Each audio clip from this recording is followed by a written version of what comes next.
It's the Royal Rumble! 30 men over the top rope, every man for themselves. For the World Wrestling Federation Championship, we have the Repo Man, Sergeant Slaughter, Sid Justice, the Barbarian, Haku, the self-proclaimed Real World's Champion Ric Flair, the Macho Man, Sid Justice, the Undertaker, and the Immortal Hulk Hogan, the Prince of the Bichotazo Walter, Big Mike with the Golden Charm, and the fat fuck himself, Heel Steven. This is Teamheel Podcast Extra, the 1992 WWF Royal Rumble. I'm gonna keep it 100 with you guys. I have no idea how the fuck did Vince McMahon, throughout all the years, was able to keep that voice in peak condition. Holy crap. My throat fucking hurts right now just by doing that right now. Ladies and gentlemen, this is the first installment of Teamheel Podcast Extra for all you guys out there to listen to. Thank you all for listening. This is where we're going to be doing our retrospective review, if you will, retro reviews, because we're now in the Royal Rumble season, right? We'll be recapping each week a retro Royal Rumble. And this week, we're decided to recap what a lot of people are calling the greatest Royal Rumble of all time. 2015 with Roman Reigns. No, I'm kidding. The 1992 WWF Royal Rumble. And for this one, I am not alone. I'm here joined by two awesome mother flowers. I'm here joined by the Prince of the Bichotazo, Mr. I just fucked your girl. Mr. Your girl made me a steak sandwich and I loved it. The one, the only, from the mean streets of Bridgeport, Connecticut, Walter. How the fuck you been, bruh? I've been splendid, you know. I don't know about all that you just said, but you know, I've been there. I've been pretty solid. It might get better because the weekend is coming up. So yeah, right. After New Year's, you know, edition, if you will. Yeah, bro. So. By the way, happy New Year's to all of you out there. Hope you had a fun time getting trashed, getting high, whatever the fuck you did. Happy New Year's to all of you. And we're joined here by the man with the golden charm, Big Mike. How you been, bruh? What's the word, man? I've been exceptional. You know, it's been a great New Year so far. You know, the Royal Rumble, man, 92. It's the greatest. So let's get into it. Let's get into it. Yes, guys. Thank you all for listening. As always, this will be available on YouTube, iTunes, Stitcher Radio, Podbean, Spotify, and as well as iHeart Radio. Again, this is a Teamheel Podcast Extra. This is separate from what we usually do on the weekly base on the Teamheel Podcast. Again, we are into the new year. We're going to try to dish out more content for the podcast for you guys to listen to and enjoy and all that fun stuff. So this week is the 1992 Royal Rumble. And next week, we're still in decisive mode. We'll be either recapping 2001 or 2000. Guys, what do you guys think next week? Let's wait till the end. We'll wait till the end. We'll wait till the very end. No problem. Wait till the very end for that. But guys, 1992. Oh my goodness! A lot of people are calling this the greatest Royal Rumble of all time. A lot of people, right? This took place on January 19th, 1992, from the Knickerbocker Arena in Albany, New York. By the way, fun little fact, that name does not exist anymore. The new venue is now called the Time Union Center, by the way, in Albany, New York. So, it's an old name, it's not around anymore, but it's one of those things where, you know, you look back on that show, right? A lot of stuff that was good about that show, what I'm referring to is the Rumble match. The Rumble match itself was amazing. Everything about it, from top to bottom, was top notch, right? Bobby Heenan's commentary on this show was gold. We can all agree on that, right? We can all agree on that 100%? Yeah, no doubt about it. After Oh, rewatching it, just again, keep this in mind. I was high as all hell. I was high as all hell watching the show. Oh man. All right. When aren't you ever? I know, right? When am I never high and shit, right? By the way, I'm not to be high for Wrestle Kingdom, but that's besides the point, though. Okay. Oh my god.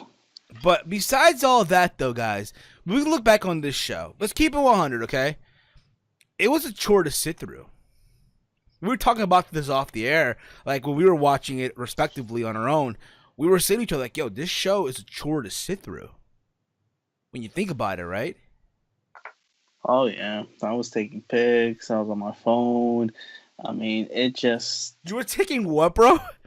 I was taking pictures. You didn't see. I was taking pictures. I could have sworn you said dick pics. I'm like, oh no. Whoa. Oh, no. God. I could have. That's not what he said. I could have sworn he said that. I probably would have missed one of the matches if I did. Oh but, man. Oh shit. But yeah, it was definitely not the most enjoyable thing I did. So. What about you, Big Mike? Chat me up here, bro. I actually watched it twice. I watched it Tuesday and I watched it today. Oh man. Okay. And it was it was a torture both times, especially the first match. God Lord. First match was the best one, but not because the match was good. Right. Because I don't know why I thought the first match was like bad that I liked it. I don't know how they even explained that. Dude, it was super long. It was a little long. Yeah, it was so long, and I was just on my phone most of the time because it was just. I'm trying to figure out how can this generation's wrestling fans, like the kids, will enjoy whatever was there back then. It's like. Can you imagine like back in the day? Styles. Like, can you imagine back then in 1992, right? If social media was around, just people on Twitter be like, "Oh my God, get through the show already! Come on, I don't want to see Get this. to the Rumble, come on. Get to the Rumble already. I do not want to sit through the Beverly Brothers versus the Bushwhackers. Okay, who the fuck is Jameson? Who the fuck is Jameson? Holy fucking hell!" But guys, ladies and gentlemen, chat along with us. Give us your thoughts on the show if you've watched it. How old were you? If you're an old head that listens to us. Bless your soul if you do. How old were you? What do you remember about that event? All that stuff. For me, I was 1 year old when this show took place. I was 1 year old, by the way. So I remember my brother, who was a wrestling fan before me, and he used to have all like the old school VHS tapes from back in the day. He used to record, right? And he had this particular Rumble, and I remember as a kid. My mom and my nana, right, my nanny, if you who took care of me, would always grab the Rumble 92. And I remember vividly because all the entrances and the fact that here's this one guy who started from the beginning and lasted to the very end, right? All that stuff, right? So I remember vividly watching every single time the 92 Royal Rumble, right? And other than that, like for me, it's a big part of my childhood. It really, really is. When I look back and reflect on what was 1992, especially now I get to rewatch on the network as an adult and just see how I'm brought back in time almost, But enough about all this talking here. Let's get into all of this, right? So this literally was considered the first Royal Rumble match where the WWE title, or back then the WWF title, was put on the line because on December 1991, the championship was vacated. It was vacated after the exchange between Hulk Hogan and The Undertaker. You guys remember in 1991, the Survivor Series, The Undertaker defeated Hulk Hogan for the WWE title. Yeah, there was involvement of Ric Flair at the time. And then a couple of days later, this Tuesday in Texas, Hulk Hogan recaptured the championship. Again, involvement of Ric Flair, and all of this led to big drama, which caused then President Jack Tunney to vacate the WWE title and award a winner by whoever would win the 1992 Royal Rumble. So you think about this, right? This was probably this is the first time that a Rumble match was featured for the WWE title. The second one obviously being in 2016. You think back at that Rumble, which we'll get into momentarily, but it was stacked. It was a list of a who's who, Hall of Famers and all that, which again we'll get into later on in this review. So The show kicked off, right? The show kicked off with a tag team match player. Literally, you would think the great grandson or the great grandfather of Teddy Long booked the show. When you think about it, right? By the way, the buy rate for this event was $260,000, right? And the attendance was 17,000 at the Knickerbocker Arena. This was actually on a Sunday afternoon, by the way. Believe it or not, this show took place in the afternoon. Usually, look back in today's wrestling, it's usually on Sunday nights, whatever. This was done Sunday afternoon. Fun little fact. So, again, it was historic and all that. The show kicked off, right? The show kicked off with the new foundation of the team of Jim the Anvil Neidhart and Owen Hart, not Bret Hart, but Owen Hart, right? Versus the Orient Express of Kato and Pat Tanaka, accompanied by Mr. Fuji. Kato was actually Paul Diamond under a mask. Obviously, Paul Diamond and Pat Tanaka were originally a tag team in the AWA as Bad Company. They were former AW Tag Team Champions, and now they're in WWE, and now they're the Orient Express. Whoop-de-doo. You look back on this match, though, right? The new foundation were the most ridiculous ring attire I've ever seen, dude. Dude, it's like Coco Beware never left. Hammer time. I swear, yo. I swear to you. It's funny because Bobby Heenan on commentary was gold, like we said, right? He was roasting the fuck out of these two. Oh yeah. It's like they just woke up out of bed and shit. It was so hilarious. It was so fucking hilarious. But other than that, guys, what do you guys think? Can you imagine like being a wrestler, right? And you're making the WWE, right? You're making the WWE, and you're being told, "Hey, this is what you got to wear." You're wearing checkerboard pants and baggies, all shit. You're coming out to this corny ass music, whatever. Can you imagine that? Oh yeah, I'd be pretty livid, embarrassed. I don't know. I'd probably be like, please reconsider this attire or get a new designer or something. Because I'm trying to question what made them think, hey, this is probably a good idea to come out with these wacky green. What was it? Green? I forgot the colors. It was like a greenish pinkish colors, right? It looked like taxi cab color, like taxi. Yeah, I'm like, God damn. It was so early 90s. I guess it was a 90s thing a little bit, because they definitely wouldn't get away with this in today's wrestling at all. I'd be foolish, but I don't know. It's too late now because unfortunately they're not even looking back at it. Unfortunately, they're not even alive anymore. So nah, no fucks are given. But again, both of them are obviously no longer with us. It's funny though because this match, for what it was, I'm gonna keep it 100. Yes, it looks like we're roasting the entire card with the exception of the main event. But I'll say this, for this match, I felt like it was a good way to kick off the show. Cause let's be real about it, the star of the show of this match was Owen Hart. We can all agree on that, right? Owen Hart was the star of this whole match. All right, and it was your typical tag team match, the bad tag team attacking that one guy from the good tag team, preventing the tag, and this whole time there was them attacking Owen, preventing the Anvil from tagging in.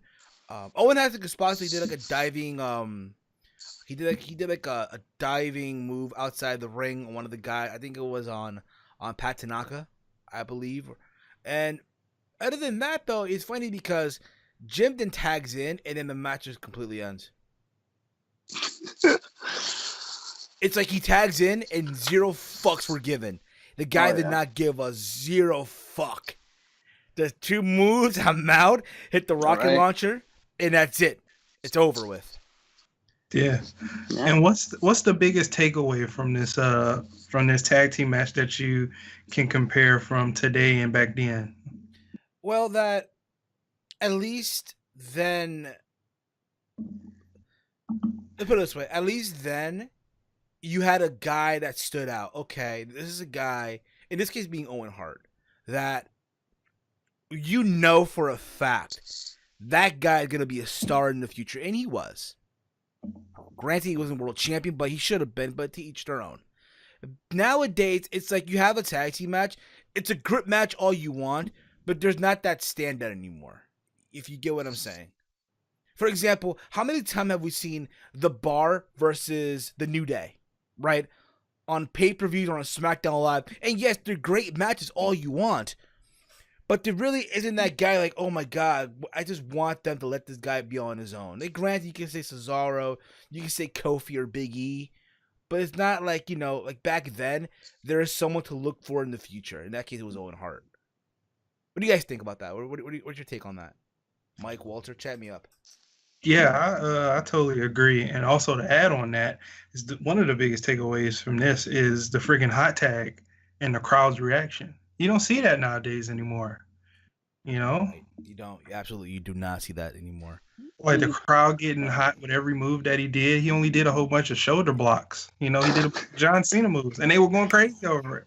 These dudes do elaborate stuff on hot tags, and everybody's sitting on their hands. I think the crowd they were more appreciative of whatever they saw.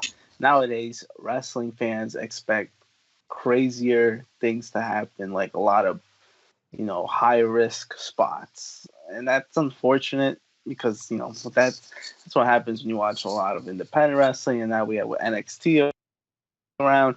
They expect some crazy moves, and over here they're not going to expect that. They're just appreciative. Like, they like the Hart Foundation. The crowd, reacted well to this tag team.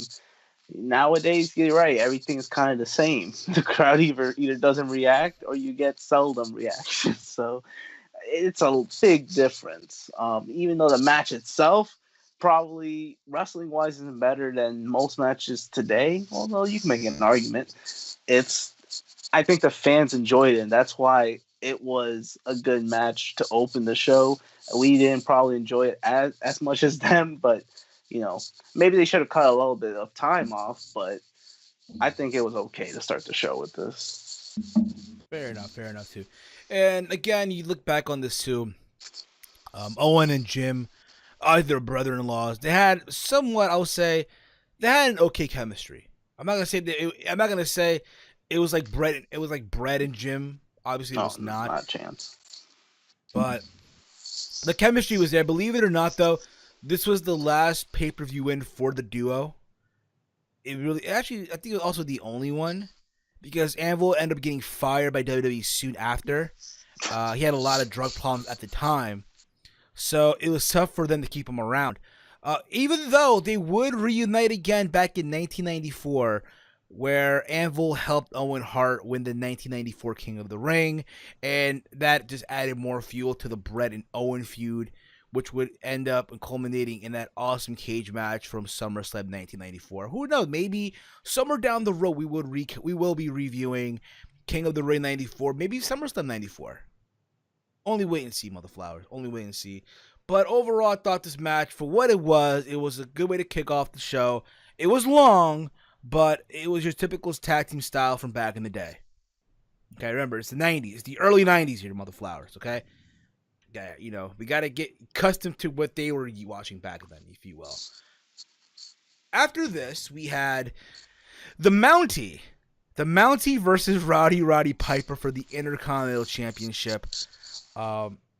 So, per all this, right, former champion Bret Hart, right, he was the champion like 2 days before this. He had to drop the title to the Mountie literally 2 days before at a live event in Springfield, Massachusetts, while having a fever of 104 degrees. During the match, by the way. During the match. You keep that in mind. Like, when you think back of Bret Hart, like, you think about this. If I had a fever of 104, I would not be going out there. Fuck that. That's just me, of course. It's one thing I understand, hey, you got to go out there injured, right? Oh, your arm hurts. Oh, you got to go out there. Oh, your knee's fucked up. Go out there, bruh. But if I have a fever of 104 degrees, I am not going out there. I'm sorry. Hey, man, Bret Hart was dedicated. Yeah, Bret Hart was Bret, though. This was Bret before he hit his prime, I would say. But yeah, like you said, though, Walter, like Bret was dedicated. It's why Bret, in a lot of people's eyes, he's the GOAT. You know what I'm saying?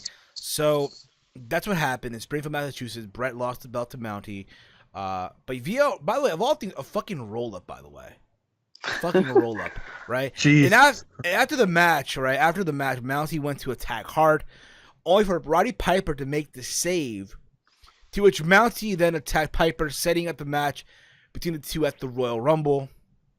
Hence why it was more like a transitional thing, did the belt on Piper. But keep this in mind though, right? According to the Wrestling Observer, right, at that time, in quote, as has become pretty common knowledge as that week went on, Hart had negotiated and at one point agreed to a deal where he would debut on Tuesday, January 21st, at the Clash of the Champions pay-per-view event. Then it wasn't really pay-per-view, it was like a TV show, if you will, the Clash of the Champions for WCW in Topeka, where he come out with the Intercontinental title as something of a payback for WWF, bringing in Ric Flair and having him wear what WCW considered their world title. Now keep this in mind though, in parentheses. Of course, the situations are completely different in that Flair was fired by WCW after the company attempted to cut an existing contract almost in half, which somehow 6 months later WCW feels is the WWE's fault for. To the extent they went to court over getting the belt off WWF television shows. So keep that in mind. Like, the idea that, okay, with all this shit, right, like, you kind of understand why would WWE have Bret Hart drop the belt to Mountie 2 days before the Rumble. Hey, there's a possibility that you're going to WCW. Even though, yeah, Bret eventually did go to WCW back in 97, 98, right? And the whole Montreal screw job. Just the idea of Bret leaving back then. Can you imagine what would have happened? Like, imagine WCW back then, right? 1992. And Bret Hart shows up at this event, Clash of Champions, with the Intercontinental title. What would have happened, dude? Gentlemen, talk to me here, boys. Dude, everything would have changed in WWE and in WCW. Who was like the top guys at that time in WCW? Exactly. And the idea that Bret taking with him the Intercontinental title, even though, yeah, granted, Medusa did it years later with the women's title, put it in the trash can. It was a Bischoff idea, but let that marinate for a minute. So there's more, by the way. There's more. So this idea was to gain revenge on the WWF, but the difference is that Hart would be walking out on a valid contract. All right. The fact Hart was losing the title in Springfield was the world's worst kept secret, being that the WWF syndicated shows that went out on the satellite Wednesday. Which means anyone with the dish, which probably means well over 1 million potential viewers, would have been able to watch on Wednesday and them talk about it in past tense and detail an angle that was going to occur 2 days later. Wow. That's nuts. That's nuts, bro. That's insane. That would have been insane. Can you imagine? Like, yo, what the fuck is this shit?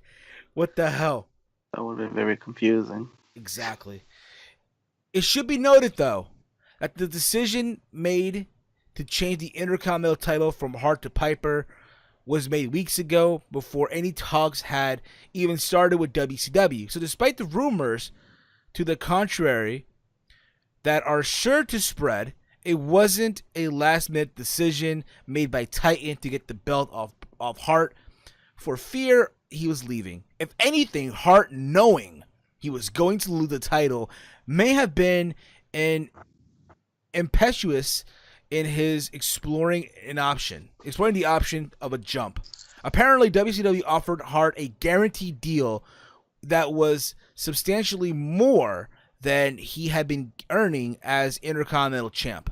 However, after apparently agreeing to the deal, Hart had to back off because he realized his contract with WWF, which he thought had ran out, rolled over, and he couldn't give notice for several more months. However, WCW sources indicated that Hart, who had backed out of the deal as a few days ago, will be coming in after All In too many months.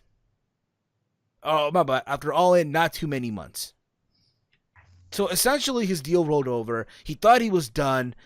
It's like that whole thing with, like, think about now with guys like Daniel Bryan, and he wanted to leave, and his contract rolled over and shit. Remember, they froze his contract and shit. It's just crazy. It's insane. All this shit that could have happened if Bret Hart won the WCW. And now he couldn't leave. WWF played it. Well, that was them back then. WWF played it. I mean, they kind of played him in a way because he never got to go to WCW until like years later. Yeah, if he did go around that time, WCW would I think it'd get a little. It would like hit its. Because you would have considered their peak like what, mid-90s, right, for WCW. Maybe so, but I think at the same time though, they probably would have hit a little earlier. Like, I'm gonna keep it real with you guys though. I don't think though. Let's assume for a minute Bret would have gone to WCW at that time, right, in 1992. Yeah. I don't think he would have been the game changer though. He would have not been that game changer. No, it takes more than one guy, but it would have started earlier. It could have, yeah, but I don't think he would have been that guy to spark the interest or move the needle. He was the guy in the mid-90s in WWF, and that didn't work out. So exactly. Absolutely. Mike, what do you think, bro? Chat me up here, Mike. Yeah, I agree. He wouldn't have hit his full potential at that time. He probably wouldn't have left anyway. But yeah, at that boom period in the mid '90s with WCW, that probably would have messed up a whole timeline worth of stuff. But he wouldn't have left. No, it wouldn't have looked right. Yeah, man, absolutely, 100% on that. But again, all this shit happening, right? And the idea that this guy would have jumped. Even though there's more, by the way, from the Observer back in 1992. Hart was promised that after losing the strap to Mountie at a house show, that he would be getting it back at WrestleMania, even if it meant in a babyface match against Piper. However, those are the kind of promises in wrestling that aren't often kept. In this case, since word got out on several Wrestling 900 numbers over the weekend, which was said that Hart would be starting at the Clash on Tuesday, and I'm sure many people with Hart not appearing at the Rumble was to sell the illness and allow Piper to get the match and the strap. Believed that confirmed reports he was jumping.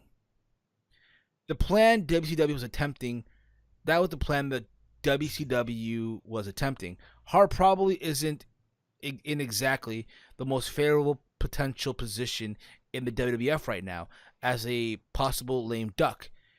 It's only singles titles that Piper... by the way, it was also the only singles title belt that Piper ever won at that point, even though, if you want to be technical with it, he did also win the tag team title with Ric Flair years later, like in the 2000s, if you will.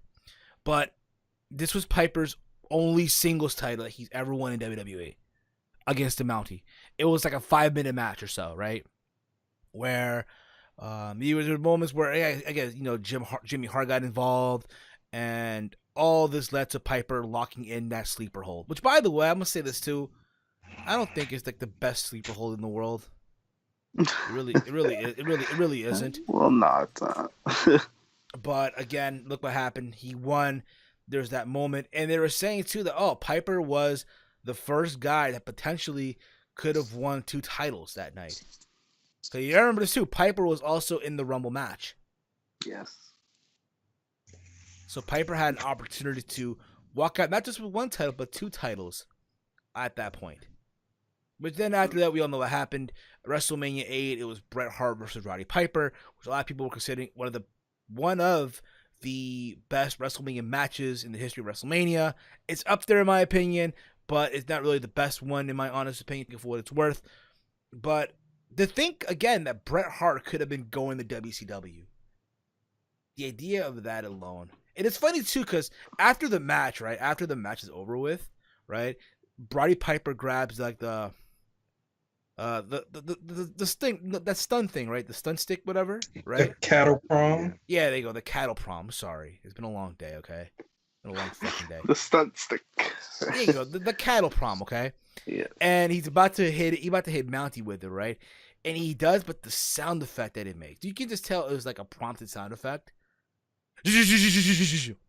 Oh yeah. Dude, that had me dying. I was like, that was very choreographed, but whatever. It really was. It was still not bad. I'm like, well, come on, it's the '90s. I know, but still, just a cheesy shit, though. You know what I mean? Yeah. Just a cheesy shit. I mean, the Mountie, I never took that character seriously, so. You know, you should take serious though, bro. PCO, bro. PCO. Oh man. You know, so the Mountie was part of the Quebecers back in the '90s as well. Yeah. Yeah. And now his partner now, who for then is now one of the hottest talents on the indies today right now. PCO. Oh yeah. Yeah, they were talking about this guy. I don't know. I was reading something. I'm like, what the hell? This old wrestling dude that wrestled in the '90s is on the indies. Yeah. It's crazy. Yeah. Exactly. This is insane, right? This guy at 50 years old is tearing it up right now on the indies. And as you guys know, the Mountie responsible for the training the likes of Kevin Owens. Hi, Kevin. And he hates his guts. And he hates his guts. I know. He hates his guts till this fucking day. Moving along here, because again, this is, like I said, a chore to sit through. By the way, the 1992 Royal Rumble, up to this point, we had what I thought was the worst match of the show. The Beverly Brothers versus the Bushwhackers. I'm sorry, but this match completely sucked. On my notes, I have it here. It fucking sucked. It went long for no reason. It went long for no fucking reason. Who the fuck is Jameson? Who the fuck is Jameson? That was a random. Okay, I know who character. Jameson is. I know. So Jameson was the co-host of Bobby Heenan's talk show back in the day, of the Bobby Heenan show.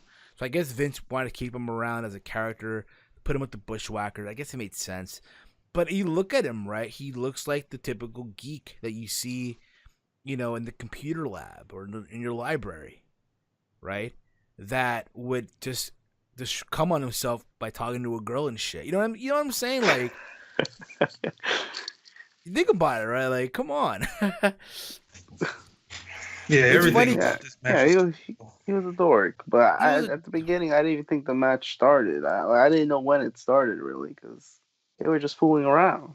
They were fooling around all right. I'll tell you what, they were fooling around all right. They were fooling around in the ring. Good technical action, man. Good technical. 5-star classic, Walter. What are you talking about? 5-star classic, Walter. 5-star classic. Match of the year, man. Move aside, Kenny Omega and Kazuchika Okada. Move aside, motherflowers. I'm kidding. I'm goddamn kidding. God damn it.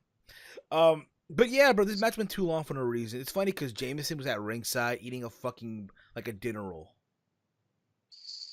He's literally at ringside eating a dinner roll. And it's funny because during the pre-match interviews right backstage, he was talking about how apparently he's gonna hit the genius, Lanny Poffo, right? Who was accompanying, the Beverly Brothers. And I'll give the Beverly Brothers credit. They tried to make the match work. Again, they tried, but no one cared. Again, this was like the longest match of all the tag team matches on the show. Oh, I'm sorry. This is the second longest match on the show. The second longest match.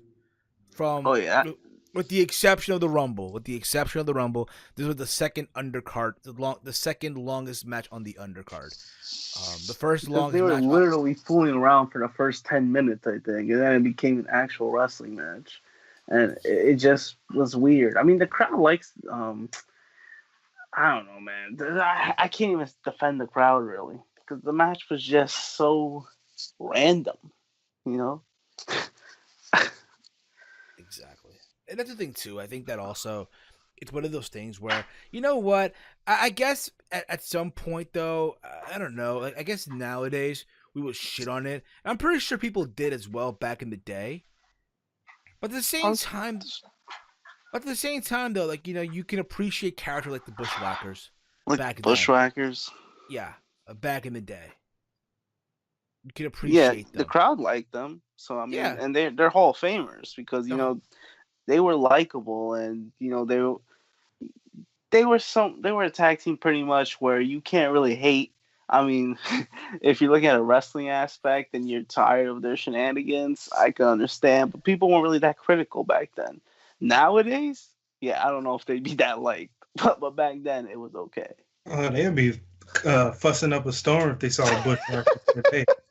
Exactly. Oh, they wouldn't be likable today. But what are these guys on my okay. TV right now? God damn it. Get them out of my TV site. Oh my God, they're worse than Breezango right now. Holy crap. Exactly. It'd be worse than No Way Jose. Oh my God, who's that guy, by the way? No Way Who? No Way Who? Is he still with the company? I think he is, dude. I think he is. I think he's on Superstars on 205 Live. I think he'll be. He's not on 205 Live. He'll debut there soon. Don't worry about it. We need a dancing Dominican on 205 Live. Believe me, Motherflower. That's what we need. Anywho, moving along here. Because, again, the match, even though the Bushwhackers lost, they end up getting revenge at the end of it all. They did attack the Beverly Brothers. And eventually, Jameson, who promised to punch the Genius, right? Instead of punching, he kicked him in the shin. In the weakest kick I've ever seen. Not only that, but his shoes, bruh. His shoes were like breaking apart, bruh. That's what made the match longer. All the after stuff, it just why? I was just so confused the whole time. It was so confusing, bro. It was just such a what the fuck, you know what I mean? What the hell? And again, we've been saying this for the whole time. Like, when you look back at this Royal Rumble, it's a chore to sit through. This is why we encourage you guys to not watch these shows sober. Get high. Well, it's the Rumble. You're just really looking forward to the Rumble match. So I know. I know, Walter. You could easily skip these matches. Like, oh my God. Mike, what do you think, though, bro? What do you think, man? Which match are we on again? Again, this whole thing, this whole Beverly Brothers and the Bushwhackers. Oh, shit. Can we move on? All right, let's move on. We go from that to another tag team match. Holla, holla, holla, player. Holla, holla, holla, player. We get the Natural Disasters, Earthquake, and Typhoon with Jimmy Hart versus the Legion of Doom, Hawk and Animal for the tag team titles. This match, it was kind of disappointing. Even though in this match as well, you had Earthquake and Typhoon dominating this match, and they end up winning by countout.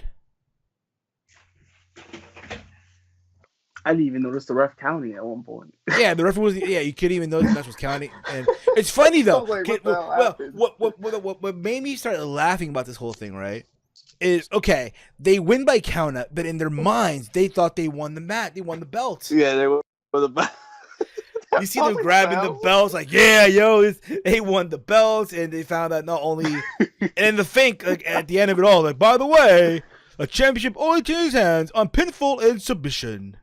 So therefore, still, it's so hilarious though, right? And then you see them backstage being interviewed, right? I think it was by Sean Mooney, right?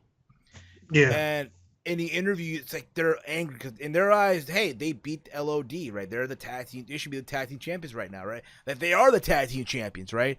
And they demanded a rematch. They want a rematch because in their eyes, they are the real tag team champions, right? Which is funny because they would have gotten the rematch on February 7th in Denver, Colorado, right? But instead, Jimmy Hart instead of them, he put in Money Incorporated instead. That being Ted DiBiase and Erwin R. Sykester, they ended up defeating LOD and becoming the tag team champions. So in essence, the Natural Disaster became a babyface tag team, and yeah, that was that. And then they had a match at WrestleMania 8, which again ended in a disqualification or a count out, one or the other. God. So all of that for nothing basically. They got. They got God. Like Really? Seriously? Jimmy, Like, It was a Jimmy double Hart, of time. Jimmy Hart took the money. Yeah, baby, he took the money. Money. they pretty much got screwed. They could have won the titles, then they get screwed out of the rematch. Wow, that's nuts. And what's sad about this is that this is the most important tag team match out of all the tag team matches, and on this card, it didn't even get to 10 minutes, and it ended in the count out. I know, which is kind of sad. It is kind of That's sad really when you sad. look back on it, right? Guys, as well, guys, this episode will be available on YouTube. It will also be available on iTunes, Stitcher Radio, Spotify, Podbean, and as well as iHeart Radio. If you want to follow the podcast, follow us on Twitter at Teamheel Podcast. You can follow me on Twitter at HeelSteven. Walter, what can they find you at, brother? What can they find you at? You know where to find me at. Hey, I'm Walter. And Big Mike, where can they find you at, brother? Let them know, Yeah, bro. they can follow me on Twitter at Big Mike 1995-19. There you go, guys. Follow us on Twitter. Again, this is a Team Heel Podcast Extra. We'll be back to literally also this Friday for the Team Heel Podcast, as well live and all that fun stuff. But again, this is a Team Heel Podcast Extra. We're going back in time to 1992 with the WWF Royal Rumble of 1992. Every man for themselves. This isn't fair to Flair. I repeat, this was not fair to Flair. And then we get the Royal Rumble match, right? And it's funny because, I don't know if you guys caught this or not, right? But on the WWE Network, they inserted clips from Coliseum Video, okay? With Lord Alfred Hayes. And in this thing, they interview Ric Flair. Keep this in mind, right?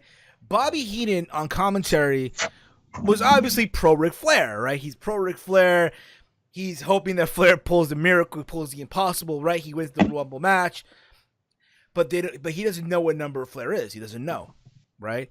But like I said, they inserted these clips from Coliseum Video, and they interview Ric Flair, and Flair says for the Coliseum Video special that he drew number 3. But I thought that was weird too. But again, I get what they were trying to do. Yeah, like this, insert the Coliseum Video clips. For the people, I guess, for those that were buying the VHS tapes, which is fine. Again, I found it weird too. Like, why is he giving away his number?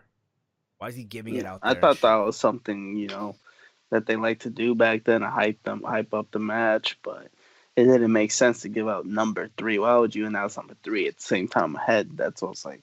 Yeah, exactly. Why? Exactly. So we get the Rumble match, and of course they had everyone, do like a little backstage promo from everyone, from Hogan, from Undertaker, Jake Roberts. The list goes on, right? Which I thought was cool. And you think back at this Rumble, right? Well, by the way, in this Rumble event, right, Marty Jannetty and I want to say Brian Knobbs were replaced in this Rumble match. They were replaced. Marty Jannetty, you guys know, he was put through the glass by Shawn Michaels at the barbershop. And Brian Knobbs apparently was attacked or ambushed by a couple of fans weeks ago prior to that. It was him, Jerry Sags, and IRS. They were attacked, whatever. And apparently, Brian Knobbs, I guess, was stabbed or shanked, something like that. Hence why he wasn't in the Rumble match. So in the replacements, replacing Jerry Sags, I believe, Brian Knobbs, I believe it was Nikolai Volkov. And replacing Marty Jannetty, or one or the other, it was Superfly Jimmy Snuka. Just so you guys were wondering on that. All right. So you look at this Rumble match, right? Obviously, for a lot of people, and I know we're gonna keep on repeating this shit, it's the greatest Rumble of all time. I know for one person in particular, this is the greatest Rumble of all time, that being the Solid Monster. This is his favorite Rumble of all time. And I can understand, I can see why, right? You look at the names that were in this Rumble match, okay?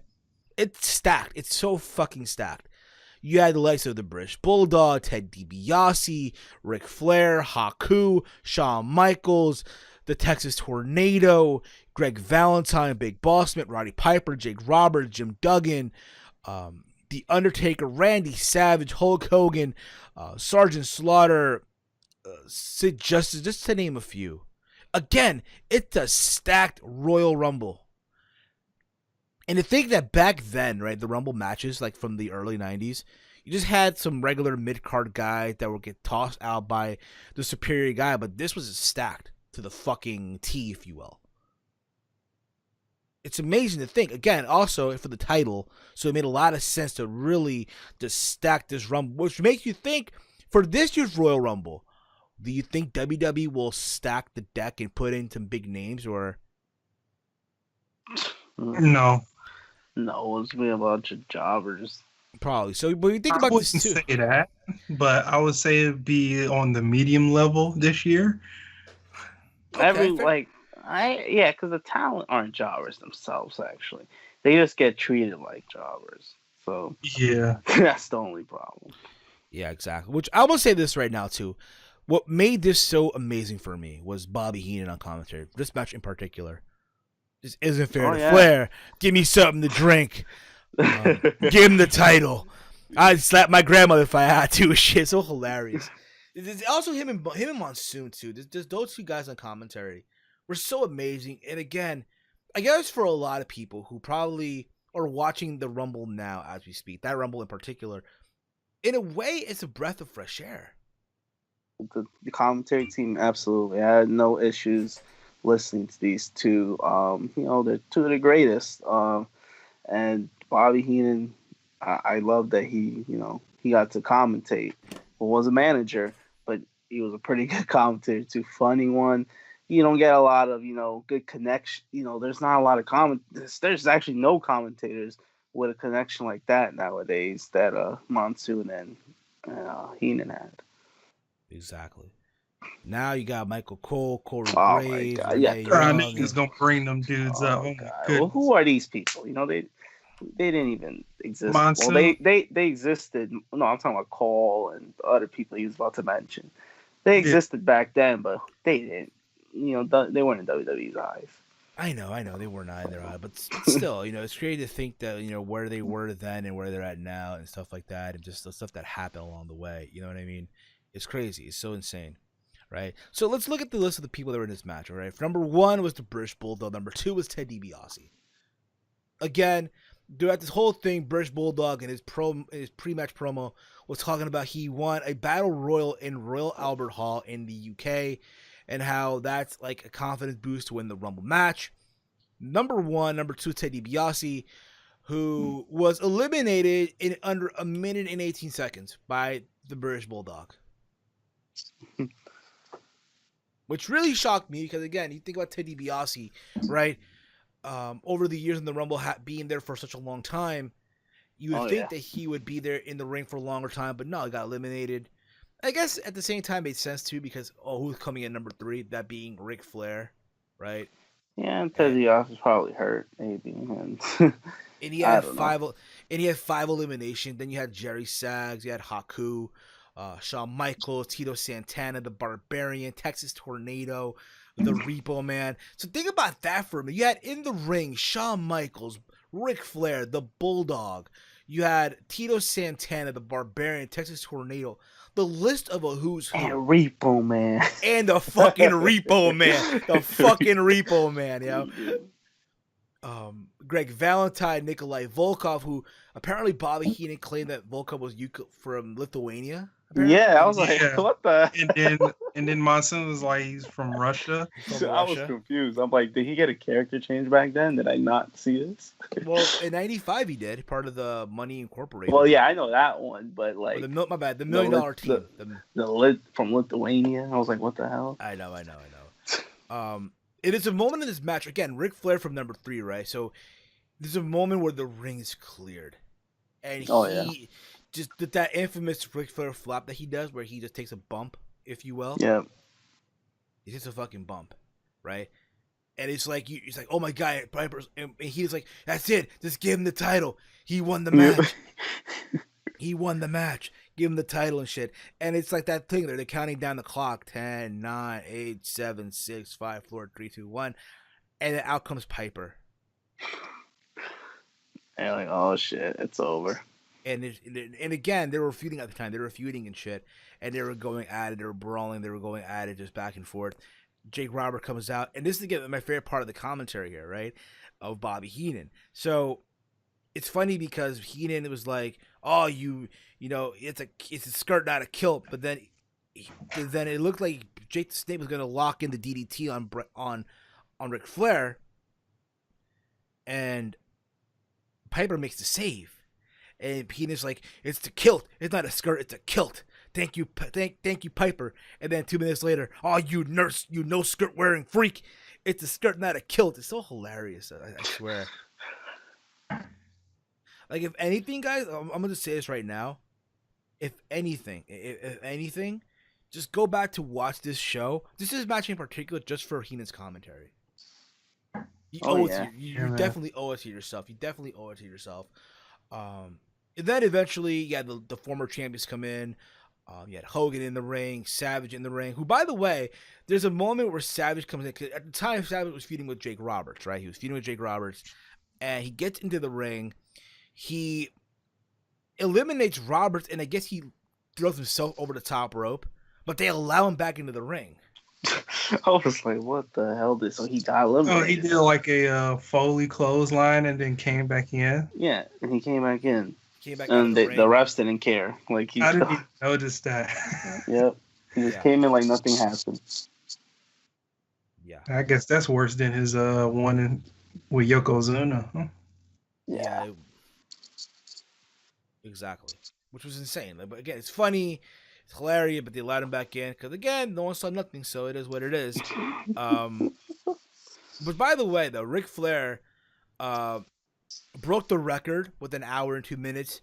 The previous record holder for the longest in the Rumble was done by Rick Martel in 1991 with 52 minutes and 17 seconds.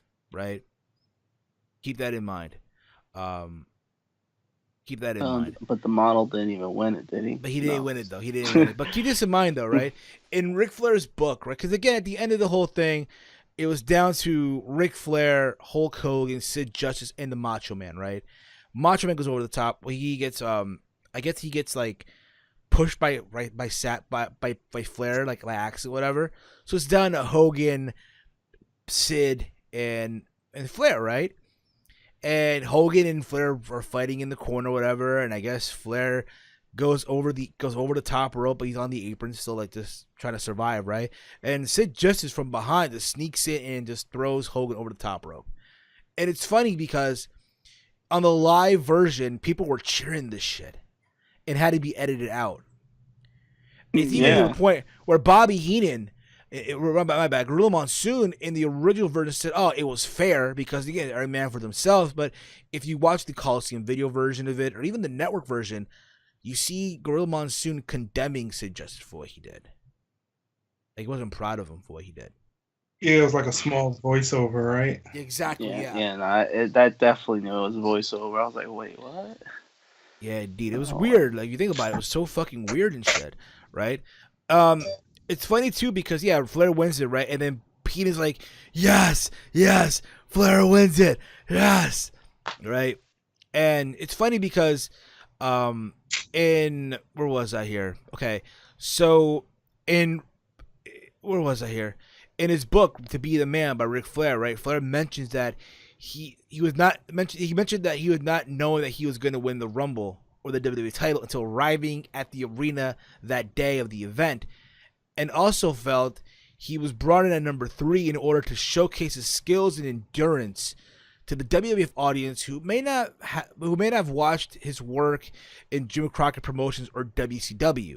Meanwhile, at the same time, Bobby Heenan mentioned in his autobiography that it was his original idea for Flair to enter number 1 for the dramatic purpose, and that Vince McMahon changed it to number 3 and claimed it as his own idea.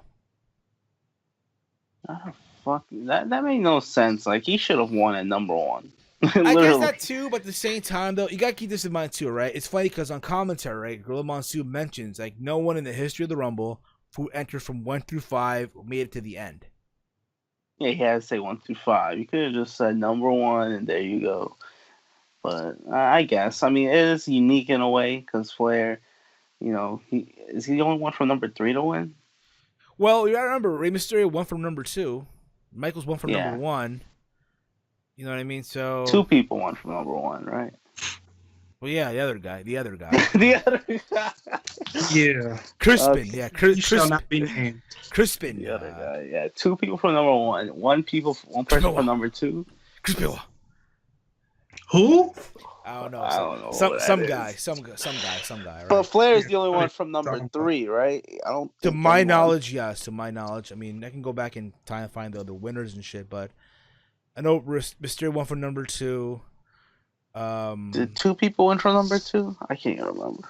I have to No, go I back. think it was 1, 2. Didn't Shawn Michaels win from 1? Yeah, Yes. 95 Rumble.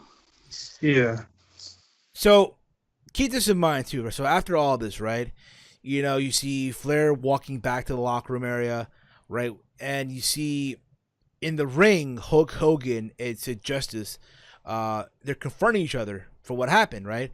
And all of this played out over a series of future WWE television programs, like on Superstars, right, which aired on January 25th, 1992.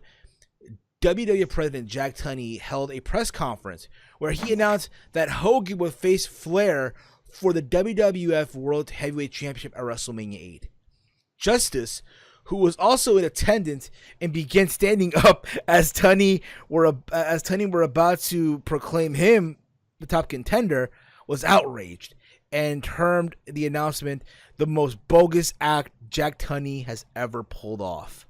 Sid later apologized and Hogan accepted, but on the February 8th edition of Saturday Night's Main Event, Justice abandoned Hogan during a tag team match against Flair and The Undertaker, completing his heel turn and leading to a match at WrestleMania 8. So you think about it, right? The original main event of WrestleMania 8 was supposed to be Hulk Hogan and Ric Flair for the WWF title. When you think about it too, you know for a fact that the moment that WWE brought in Ric Flair in 1991, that was the goal.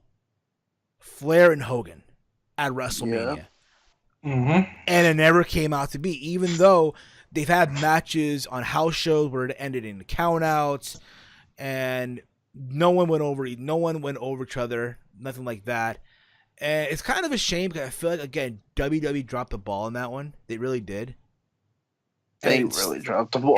And instead, WrestleMania 8 was considered a double main event.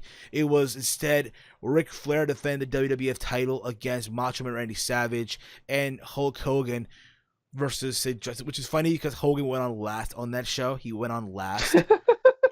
Yeah, Which is Of course funny. he's gonna go on. Of course. But it's funny too because if you think back at the confrontation in the ring during the Rumble, right? There's a guy in the front row who had to sign Hogan who? Damn.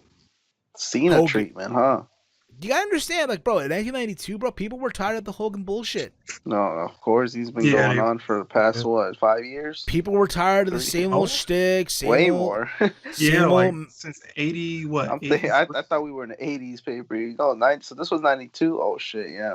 Yeah, like since almost 10 years. Almost people 10 were years, yeah. people were fed up. People were tired about it. People wanted a change. And when Sid eliminated Hogan, oh my god, people erupted. So you can imagine like all that.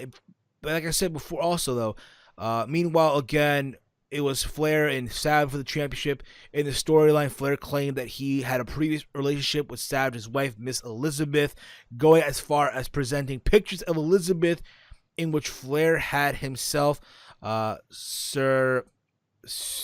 superimposed. This culminated obviously in the title match where Savage won his second and final WWF World Championship title, which then he dropped to Ric Flair again. So the rest is history basically after that. So overall, again, 92 Royal Rumble. Again, you had the greatest performance in Ric Flair, right? The MVP of that whole thing from number 3. And during everyone who was there, the list of a who's who that are Hall of Famers, right? To then also what this did, it took a twist to the WrestleMania plans. Because you got to remember, their plan was Hogan and Flair, but instead they went with double main event.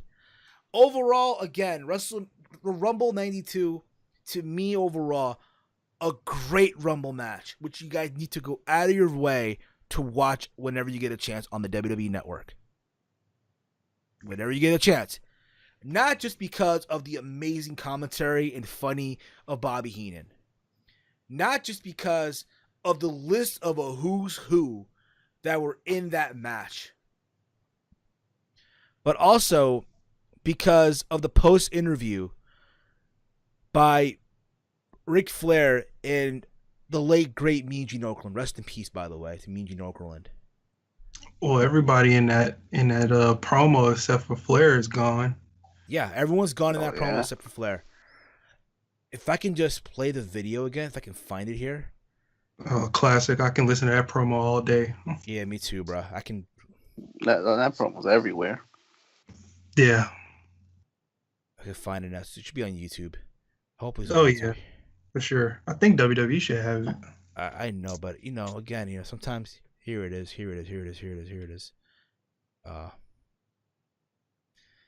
Hopefully. Okay, here we go. Hopefully this is it.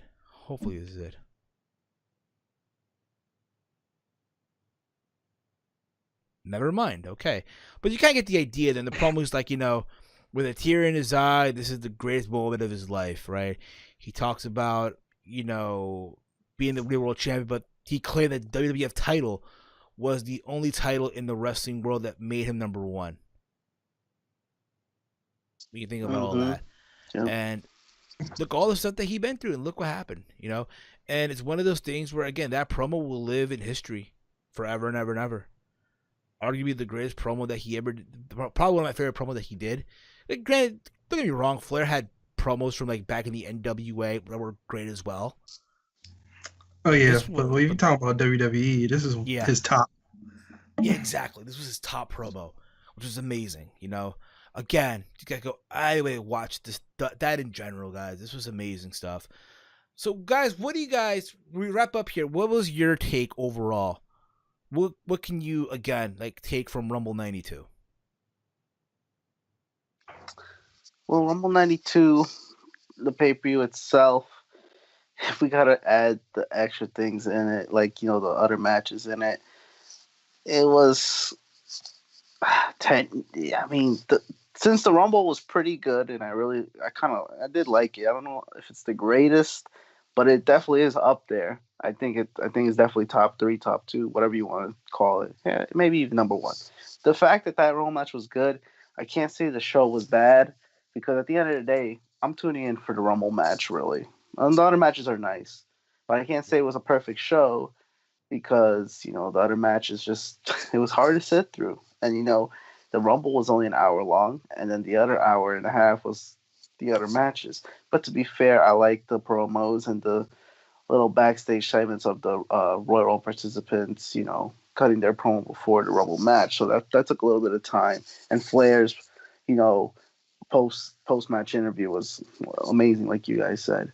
So overall, I think the show was okay. It was good in my book because the Rumble was good. So the fact that the Rumble match was good, I enjoyed it. What about you, Big Mike? Oh yeah, I have to agree. If you was to take the Royal Rumble match out of this would be a D+ show.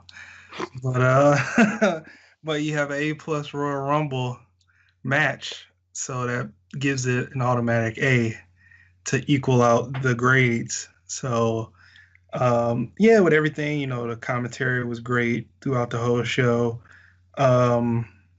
Stacked Rumble, great promos. Piper's promo with who was it? It was Mean Gene, right? Yeah, I believe so. Yeah, with Mean Gene Okerlund. Yeah, his promo was pretty good, and the Mounties promo was pretty good too. I'm not gonna lie, I liked his promo. So the promos were really good, but the ultimate promo was Flair's.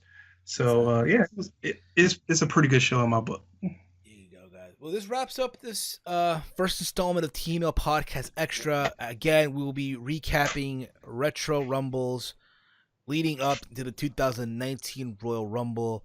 Before we wrap up, I just want to give a big thank you to OKFave for the awesome picture that you see here with our ugly mugs taking over the faces of Ric Flair, Mr. Perfect, and Bobby the Brain Heenan. Speak for yourself. I'm pretty. You're perfect, bro. You have the golden charm. Come on now. And Walter looks like he gained 50 pounds, but that's beside the point, though. That's beyond the point, all right? That's around the point. That's around the point, guys. But thank you all again, guys. If you're new to the channel, make sure to hit that subscribe button. We're currently watching this review from.